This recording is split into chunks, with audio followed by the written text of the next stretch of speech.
ಶ್ರೀ ಗುರುಭ್ಯೋ ನಮಃ. ಪರಮ ಗುರುಭ್ಯೋ ನಮಃ. ಹರಿವಾಯು ಗುರುಗಳಲ್ಲಿ ಭಕ್ತಿಪೂರ್ವಕವಾದ ಅನಂತ ನಮಸ್ಕಾರಗಳನ್ನು ಸಮರ್ಪಣೆಯನ್ನ ಮಾಡಿ, ಕಲಿಯುಗ ಕಲ್ಪವೃಕ್ಷರಾದ ಕಾಮಧೇನುಗಳು ಮಂತ್ರಾಲಯ ಪ್ರಭುಗಳು ರಾಘವೇಂದ್ರ ಸ್ವಾಮಿಗಳವರು ರಾಮನನ್ನ ಕೂರ್ಮನಾಗಿ ಕಂಡು ಆ ಕೂರ್ಮನನ್ನ ವರ್ಣನೆಯನ್ನ ಮಾಡ್ತಾರೆ. ಕೂರ್ಮ ಹೇಗಿದ್ದ? ಕೂರ್ಮ ಅಂದ್ರೆ ಆಮೆಗೆ ಕೂರ್ಮ ಅಂತ ಕರೀತಾರೆ. ಪರಮಾತ್ಮ ಕೂರ್ಮ ಆಗಿದ್ದು ಹೇಗೆ?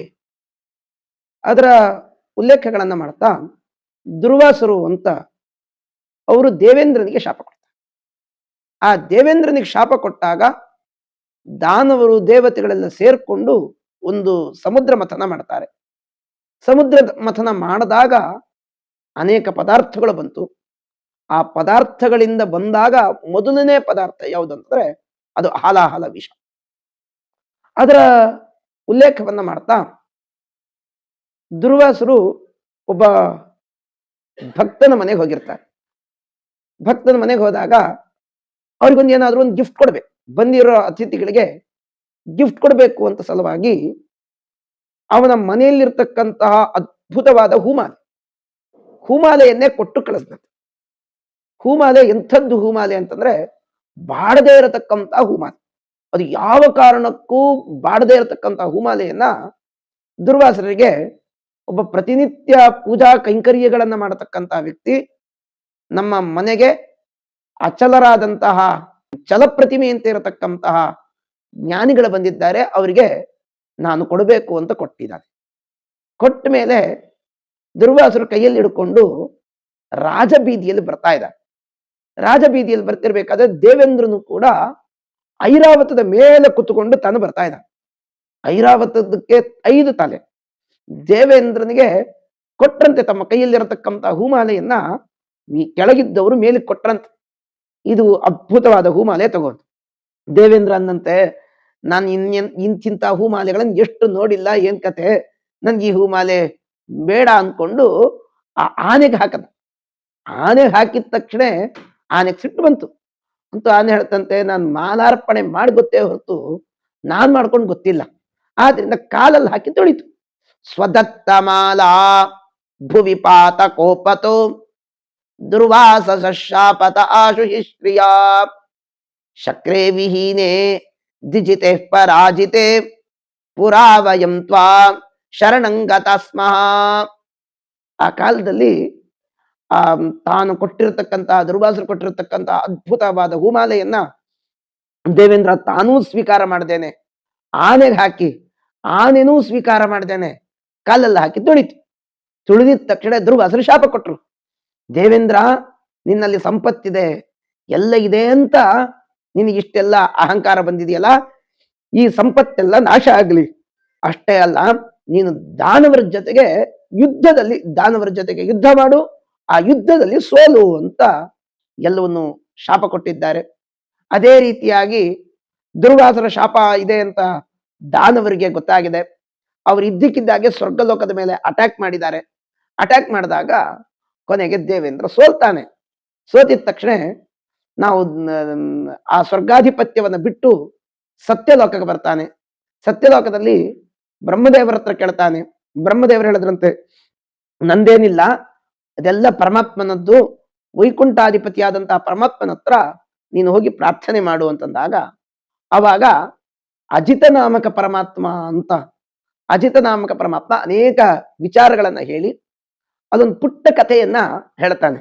ಅಂತೂ ಈ ಮಕ್ಕಳಿಗೆಲ್ಲ ಹೇಳ್ಬೇಕಾದ್ರೆ ಒಂದಿಷ್ಟು ಕಥೆಗಳನ್ನ ಹೇಳ್ತಿರ್ತೀವಿ. ಅದೇ ರೀತಿಯಾಗಿ ಒಂದು ಪುಟ್ಟ ಕಥೆಯನ್ನು ಹೇಳ್ತಾನೆ. ಅಹಿಮೂಷಕವದ್ದೇವ ಸತಿ ಕಾರ್ಯಾರ್ಥ ಗೌರವೇ. ನೀವು ದೊಡ್ಡ ಕೆಲಸ ಮಾಡ್ಬೇಕು ಅಂತ ಅನ್ಕೊಂಡಿದ್ದೀರಿ, ಅಮೃತಪಾನ ಮಾಡ್ಬೇಕು ಅಂತ ಅನ್ಕೊಂಡಿದ್ದೀರಿ. ಅಮೃತಪಾನ ಮಾಡ್ಬೇಕಾದ್ರೆ ನಾವೊಬ್ಬರೇ ಕೆಲಸ ಮಾಡ್ತೀವಿ ಅಂತ ಅಲ್ಲ, ಎಲ್ಲರನ್ನು ಸೇರಿಸ್ಕೊಂಡು ನೀವು ಮಾಡ್ಬೇಕು.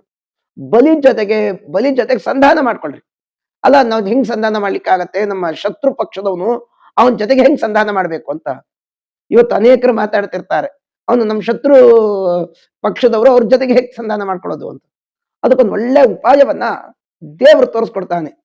ದೊಡ್ಡ ಕಾರ್ಯ ಆಗಬೇಕಾದ್ರೆ ಕೆಲವ್ರ ಜೊತೆಗೆ ಸಂಧಾನ ಮಾಡ್ಕೊಳ್ಬೇಕು.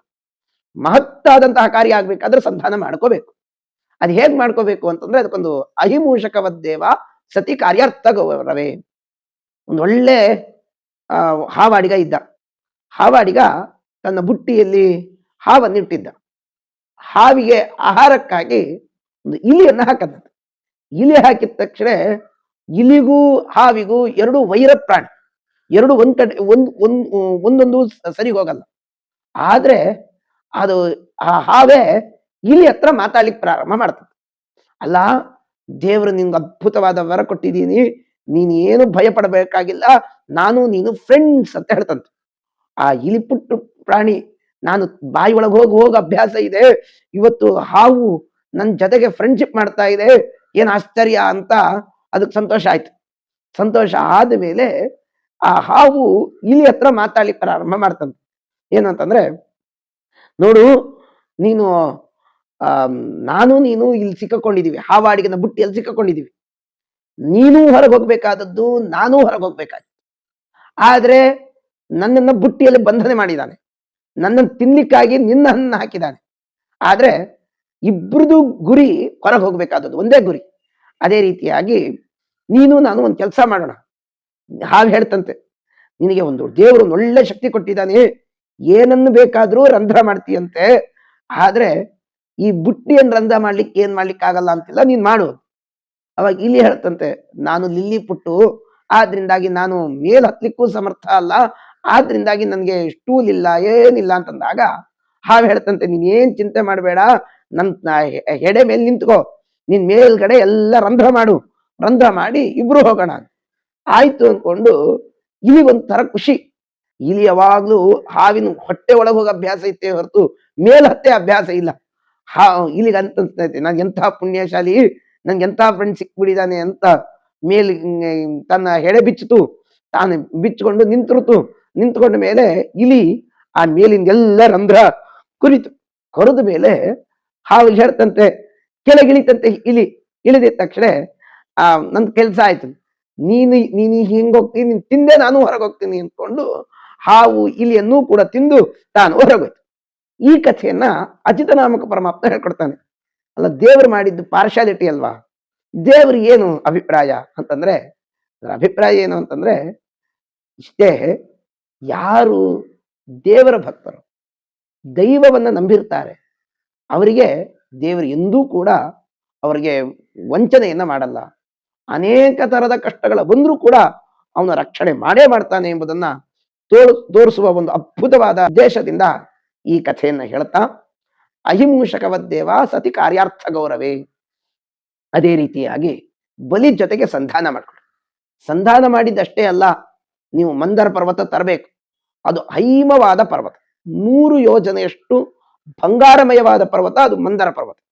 ಆ ಮಂದರ ಪರ್ವತವನ್ನ ನೀವು ವಿಶೇಷವಾದಂತಹ ಕ್ಷೀರ ಸಮುದ್ರದಲ್ಲಿ ಹಾಕಬೇಕು. ಕ್ಷೀರ ಸಮುದ್ರದಲ್ಲಿ ಹಾಕಿ ವಾಸುಕಿಯನ್ನ ಹಗ್ಗ ಅಂತ ಮಾಡಿಕೊಂಡು ಮಥನ ಪ್ರಾರಂಭ ಮಾಡಬೇಕು. ಮಥನ ಪ್ರಾರಂಭ ಮಾಡಿದಾಗ ಅನೇಕ ತೊಂದರೆಗಳಾಗತ್ತೆ. ಆ ತೊಂದರೆಗಳೆಲ್ಲ ಅದನ್ನು ನೀಗಿಸ್ಕೊಂಡ ಮೇಲೆ ಕೊನೆಗೆ ಅಮೃತ ಬರುತ್ತೆ. ಅಮೃತ ಪಾನವನ್ನ ನಾನು ಮಾಡಿಸ್ತೀನಿ ಅಂತ ಪರಮಾತ್ಮ ಎಲ್ಲರಿಗೂ ಅಭಯ ಪ್ರದಾನವನ್ನ ಮಾಡಿದ್ದಾನೆ. ಅದೇ ರೀತಿಯಾಗಿ ದೇವತೆಗಳೆಲ್ಲ ಬಲಿನ ಸಂಧಾನ, ಬಲಿ ಜೊತೆಗೆ ಸಂಧಾನವನ್ನ ಮಾಡ್ಕೊಂಡ್ರು. ಯೋನಂತ ನಾಮ ಗರುಡಸ್ತದಂಸಕೆ, ಆ ಬಲಿ ಜೊತೆಗೆ ಸಂಧಾನ ಮಾಡ್ಕೊಂಡು ನಾವು ನೀವು ಎಲ್ಲರೂ ಸೇರ್ಕೊಂಡು ಸಮುದ್ರಮಥನ ಮಾಡೋಣ. ಸಮೃದ್ಧ ಮಾಡಿದಾಗ ಅಮೃತ ಬರುತ್ತೆ, ನಾವೆಲ್ಲರೂ ಕೂಡ ಪಾನ ಮಾಡೋಣ. ಹೀಗೆ ಹೇಳಿದ ತಕ್ಷಣ ಆಯ್ತು ಅಂತ ದಾನವರೆಲ್ಲ ಒಪ್ಕೊಂಡಿದ್ದಾರೆ. ಒಪ್ಕೊಂಡ ಮೇಲೆ ಮಂದರ ಪರ್ವತವನ್ನು ತರಬೇಕಾಗಿದೆ. ಮಂದರ ಪರ್ವತನೇ ವಿಚಿತ್ರವಾದ ಪರ್ವತ. ಆ ಮಂದರ ಪರ್ವತವನ್ನು ತರಬೇಕಾದ್ರೆ ಕೆಲವ್ರಿಗೆಲ್ಲ ಬಂಗಾರ ನೋಡಿ ಇವತ್ತೆಲ್ಲ ಬಂಗಾರ ಎಲ್ಲ ರೇಟ್ ಜಾಸ್ತಿ ಆಗಿದೆ ಅಂತೂ ರೇಟ್ ಕೇಳೇನೆ ಕೆಲವ್ರಿಗೆ ಏನೇನೋ ಪ್ರಾಬ್ಲಮ್ಸ್ ಆಗ್ತಾ ಇರತ್ತೆ ಅಂತ. ಆ ಪರ್ವತ ನೋಡಿದ ತಕ್ಷಣ ಕೆಲವ್ರಿಗೆ ಪ್ರಾಬ್ಲಮ್ ಆಯ್ತು, ಅಂತೂ ನಮ್ಗಿಲ್ಲೇ ಇದ್ಬಿಡ್ತೀವಿ ಅಂತ ಅವರಲ್ಲೇ ವಾಸ ಮಾಡ್ಕೊಂಡ್ರು. ಕೆಲವರೆಲ್ಲ ಎತ್ಲಿಕ್ಕೆ ಹೋದ್ರು, ಕೈ ಫ್ರಾಕ್ಚರ್, ಕಾಲ್ ಫ್ರಾಕ್ಚರ್ಗಳೆಲ್ಲ ಆಯ್ತು. ಇನ್ನ ಕೆಲವ್ರದ್ದೆಲ್ಲ ಆಯುಧಗಳೆಲ್ಲ ಮುರಿದು ಹೋಯ್ತು. ಹೀಗೆಲ್ಲ ಏನೇನೋ ವಿಕಾರಗಳೆಲ್ಲ ಆ ಸಂದರ್ಭದಲ್ಲಿ ಆಗಿದೆ. ಸಂದರ್ಭದಲ್ಲಿ ಆದಾಗ ಪರಮಾತ್ಮನೇ ಸ್ವತಃ ಅವ್ರನ್ನೆಲ್ಲರನ್ನೂ ಕೂಡ ತನ್ನ ಕಣ್ಣಿನ ರೆಪ್ಪೆಯಿಂದ ಅವರನ್ನೆಲ್ಲರನ್ನೂ ಕೂಡ ಬದುಕಿಸಿದ್ದಾನೆ. ಅವ್ರೆಲ್ಲರೂ ಎಷ್ಟು ಪ್ರಯತ್ನ ಮಾಡಿದ್ರು ಕೂಡ ಅದು ಎತ್ತಲಿಕ್ಕಾಗ್ಲಿಲ್ಲ.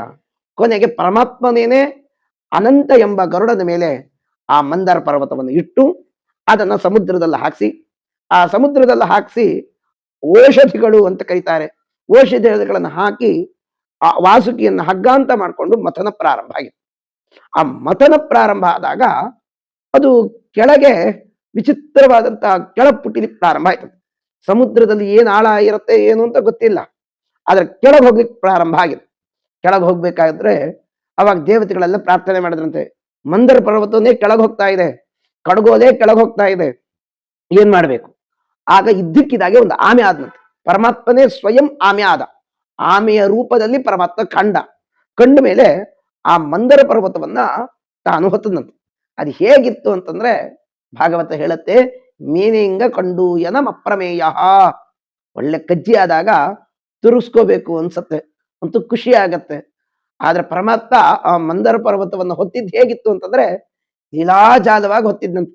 ಯಾವ ಪ್ರಾಬ್ಲಮ್ಸು ಇಲ್ಲ, ಅದನ್ನ ಹೊತ್ತಿದಾಗ ಅವನಿಗೆ ಭಾರನೇ ಅಂತ ಅನ್ಸ್ತಿಲ್ಲ. ಅದಕ್ಕೆ ನಮ್ಮಲ್ಲಿ ಒಂದು ಮಾತಿದೆ, ಇಡೀ ಜಗತ್ತನ್ನೇ ಹೋರಿರತಕ್ಕಂಥವನು ಪರಮಾತ್ಮ, ಇದೇನು ಹೋರ್ಲಿಕ್ಕಾಗಲ್ಲ ಅಂತ ಹೇಳೋಣ. ಮಂದಾರ ಪರ್ವತ ಪುಟ್ಟ ಚಿಕ್ಕದು, ಈ ಅದ್ಭುತವಾದಂತಹ ಬ್ರಹ್ಮಾಂಡವನ್ನೇ ಸಾಕ್ಷಾತ್ ವಿಷ್ಣು ಕೂರ್ಮ ಹೊತ್ತಿದೆ. ಇಂತಹ ಅದ್ಭುತನಾದಂಥವನು ಪರಮಾತ್ಮ ಅಂತ ಹೇಳಿ ಆ ಪರಮಾತ್ಮ ಮಂದಾರ ಪರ್ವತವನ್ನ ಹೊತ್ತಿದ್ದಾನೆ. ಮೇಲೆ ಪುಟಿಲಿ ಪ್ರಾರಂಭ ಆಯ್ತು. ಅದಕ್ಕೆ ಹೇಗಿತ್ತು ಅಂತಂದ್ರೆ ಉಪರಿ ಯಧಶ್ಚಾತ್ಮನಿ ನೇತ್ರ ಗೋತ್ರಯೋ, ಒಳ್ಳೆ ಮಾಗಿದ ಮಾವಿನ ಹಣ್ಣು ಸ್ವೀಕರಣೆ ಮಾಡ್ಬೇಕಾದ್ರೆ ಅಂತೂ ರಸಾಯನ ಮಾಡಿದ ತಕ್ಷಣ ಮೇಲೆ ಅದು ಪುಟಿಯತ್ತು. ಅದೇ ರೀತಿಯಾಗಿ ಮಂದರ ಪರ್ವತ ಮೇಲ್ ಪುಟಿಲಿಕ್ಕೆ ಪ್ರಾರಂಭ ಆಯ್ತು. ಆ ಮೇಲ್ ಆಗಬಾರ್ದು ಅಂತ ಮೇಲೊಂದ್ ಕಡೆ ಕೂರ್ಮ, ಕೆಳಗೊಂದ್ ಕಡೆ ಕೂರ್ಮ. ಆ ಕೂರ್ಮನಾಗಿ ತಾನೇ ಮಥನವನ್ನ ಮಾಡಿದ.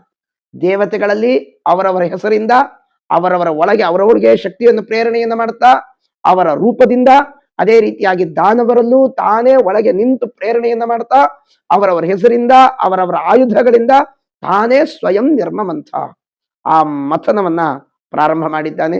ರಾಘವೇಂದ್ರ ಸ್ವಾಮಿಗಳವರು ಹೇಳ್ಬೇಕಾದ್ರೆ, ಆತ್ಮನೈವ ಕಮಠೇನ ವಿತನ್ವನ್ ಮಂದರೇಣ ಚ ಭವಾ ನರಣಿತ್ವೇ. ಆತ್ಮನೈವ, ಆ ರಾಮನೇ ಆ ಕಮಠ ಅಂತಂದ್ರೆ ಕೂರ್ಮನಿಗೆ ಕಮಠ ಅಂತ ಕರೀತಾರೆ. ಕೂರ್ಮನಾಗಿ ತಾನು ಪರಿವರ್ತನೆಯಾಗಿದ್ದಾನೆ. ಅದು ಹೇಗಿತ್ತು ಅಂತಂದ್ರೆ ಎರಡು ಅರಣಿ ಕಟ್ಟಿಗೆಗಳನ್ನ ಉಜ್ಜಿದಾಗ ಬೆಂಕಿ ಬರುತ್ತೆ. ಆ ಬೆಂಕಿ ಹೇಗ್ ಬಂತು ಅಂತಂದ್ರೆ ಆ ಬೆಂಕಿಯಲ್ಲಿ ಹವಿಸ್ ಹಾಕ್ಬೇಕು. ಯಾವ್ದು ಹವಿಸ್ ಹಾಕಿದ್ರು ಅಂತಂದ್ರೆ ಈ ಶತ್ರುಗಳು ದಾನವರದ್ದೇ ಒಂದು ಹವಿಸ್ಸು, ಅದನ್ನ ಹಾಕಿ ಅಲ್ಲಿಂದ ಬಂದಿರತಕ್ಕಂತ ಅದ್ಭುತವಾದಂತಹ ಕಲಹದ ವಿಷ, ಅದ್ಭುತವಾದಂತಹ ಚರಿತ್ರೆಯನ್ನ ಪುಟ್ಟ ಒಂದೇ ಶ್ಲೋಕದಲ್ಲಿ ರಾಘವೇಂದ್ರ ಸ್ವಾಮಿಗಳವರು ಸಂಗ್ರಹ ಮಾಡ್ತಾರೆ.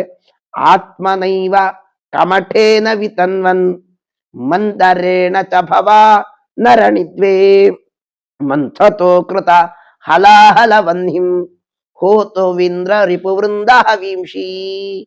ಈ ರೀತಿಯಾಗಿ ರಾಮ, ಎಲ್ಲರೂ ದಾನವರೆಲ್ಲ ಯಾವ್ಯಾವ್ದೋ ಏನೇನೋ ಮಾಡ್ಲಿಕ್ಕೆ ಹೋಗ್ತಾರೆ, ಆದ್ರೆ ನಿನ್ನತ್ರ ಶರಣಾಗತರಾದ್ರೆ ಮಾತ್ರ ಅವರು ಸದ್ಬುದ್ಧಿಯನ್ನ ಪಡಿಲಿಕ್ಕೆ ಸಾಧ್ಯ.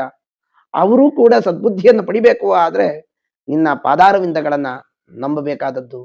ಆದ್ರಿಂದ ರಾಮ, ನೀನೇ ಸ್ವಯಂ ಕೂರ್ಮನಾಗಿ ಬಂದಿ. ಕೂರ್ಮ ಯಾವ ರೀತಿಯಾಗಿ ಎಲ್ಲವನ್ನೂ ನೀನು ಸಂಗ್ರಹವನ್ನ ಮಾಡಿದ್ಯೋ ಅದೇ ರೀತಿಯಾಗಿ ಮಥನವನ್ನು ಕೂಡ ನೀನು ಮಾಡ್ತಾ ಎಲ್ಲ ದಾನವರಿಗೆ ಅಮೃತಪಾನವನ್ನ ಮಾಡಿಸ್ದೇನೆ ಕೇವಲ ದೇವತೆಗಳಿಗೆ ಮಾತ್ರ ಅಮೃತಪಾನವನ್ನ ಮಾಡಿಸ್ದಿ. ಅದೇ ರೀತಿಯಾಗಿ ಈ ಅದ್ಭುತವಾದಂತಹ ಜಗತ್ತು, ಈ ಜಗತ್ತಿನಲ್ಲಿ ಎಲ್ಲರೂ ಇದ್ದಾರೆ, ದೇವತೆಗಳು ಇದ್ದಾರೆ, ದಾನವರು ಇದ್ದಾರೆ. ಅವರೆಲ್ಲರಿಗೂ ಕೂಡ ನೀನು ಫಲವನ್ನು ಕೊಡತಕ್ಕಂಥವ್ರು. ಫಲವನ್ನು ಕೊಡಬೇಕು ಅಂತ ಆದ್ರೆ ಯಾರ್ಯಾರಿಗೆ ಅವರವರ ಯೋಗ್ಯತಾನುಸಾರವಾದಂತಹ ಫಲಗಳನ್ನ ಕೊಡ್ತೀನಿ. ನಿನ್ನನ್ನ ನಂಬಿರುವ ಭಕ್ತರಿಗೆ ಅದ್ಭುತವಾದ ಅಮೃತಪಾನವನ್ನ ಮಾಡಿಸೋನು. ಅಂತಹ ಅಮೃತಪಾನವನ್ನ ಮಾಡಿಸಿ ಆಗಿನ ಎಲ್ಲರಿಗೂ ಕೂಡ ದೇವತೆಗಳಿಗೆ ಸಂತೋಷವನ್ನು ಉಂಟು ಮಾಡದಿ. ಇವತ್ತೂ ಕೂಡ ಈ ಎರಡು ಮಥನ ದೇವತೆಗಳಿಗೂ ದಾನವರಿಗೂ ಅವಾಗವಾಗ ಸಂಘರ್ಷ ಆಗ್ತಾ ಇರುತ್ತೆ. ಸಂಘರ್ಷ ಅಷ್ಟೇ ಅಲ್ಲ, ಅಲ್ಲಿ ಗೆದಿಯೋದು ಅದು ದೇವತೆಗಳೇನೆ. ಆ ದೇವತೆಗಳು ಅವ್ರಿಗೆ ಹೇಗೆ ಅಮೃತಪಾನವನ್ನ ಮಾಡಿಸಿದೆಯೋ ಇವತ್ತಿಗೂ ಕೂಡ ಆ ದೇವತೆಗಳನ್ನ ಅನುಸರಿಸಿರ್ತಕ್ಕಂತಹ ಎಲ್ಲರಿಗೂ ಕೂಡ ಅಮೃತಪಾನವನ್ನ ಮಾಡಿಸುವಂತ ರಾಘವೇಂದ್ರ ಸ್ವಾಮಿಗಳವರು ವಿಶೇಷವಾಗಿ ಆ ಕೂರ್ಮನನ್ನ ಸ್ತೋತ್ರವನ್ನ ಮಾಡ್ತಾ ರಾಮನೇ ಕೂರ್ಮನಾಗಿ ಕಂಡಿದ್ದಾನೆ. ಆತ್ಮನೈವ ಕಮಠೇನ ವಿತನ್ವನ್ ಮಂದರೇಣ ಚ ಭವಾ ನರಣಿತ್ವೇ ಮಂಥತೋ ಕೃತ ಹಲಾಹಲವನ್ನಿಂ ಹೋತು ಮಿಂದ್ರ ರಿಪು ವೃಂದ ವಿಂಶಿ ಅಂತ ವರ್ಣನೆಯನ್ನ ಮಾಡ್ತಾ ಆ ಕೂರ್ಮರೂಪಿ ಪರಮಾತ್ಮ ನಮ್ಮೆಲ್ಲರನ್ನೂ ಕೂಡ ರಕ್ಷಣೆಯನ್ನ ಮಾಡಲಿ. ಅಮೃತವನ್ನು ಕೊಟ್ಟು ದಾನ ದೇವತೆಗಳಿಗೆ ರಕ್ಷಣೆಯನ್ನು ಯಾವ ರೀತಿಯಾಗಿ ವೀಕ್ಷ ವರ್ಗಕ್ಕೂ ಕೂಡ ಅಮೃತವನ್ನು ಕೊಟ್ಟು ಅವನು ರಕ್ಷಣೆಯನ್ನು ಮಾಡಲಿ ಅಂತ ಕೇಳ್ತಾ ಶ್ರೀಕೃಷ್ಣ ಅರ್ಪಣಮಸ್ತು.